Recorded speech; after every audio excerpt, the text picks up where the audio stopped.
Hello' everyone, আজি বলক মই দুপৰীয়াৰ ভাতৰ সাজ যোগাৰ কৰোঁ। তাৰ কাৰণে আজি ৰাতিপুৱাতে আমাৰ ঘৰৰ ওচৰতে মাছৰ দাদাজনে মাছ লৈ আহিছিলে আৰু ময়ো মাছ এটা ৰখালোঁ।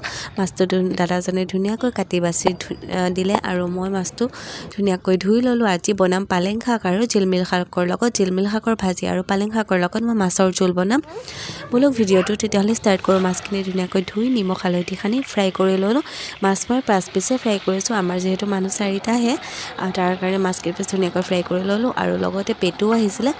মাছৰ পেটুখিনিও মই জলকীয়া আৰু ভাতৰ লগত ভাজি ল'লোঁ আৰু মাছকেইপিচ পালেং শাকৰ লগত বনাম। পালেং শাকখিনি ধুনীয়াকৈ ধুই মেলি লৈছোঁ, নিমখত মোহাৰি ল'লোঁ আৰু লগতে ডাঙৰ চাইজৰ বিলাহী দুটাও কাটি ল'লোঁ।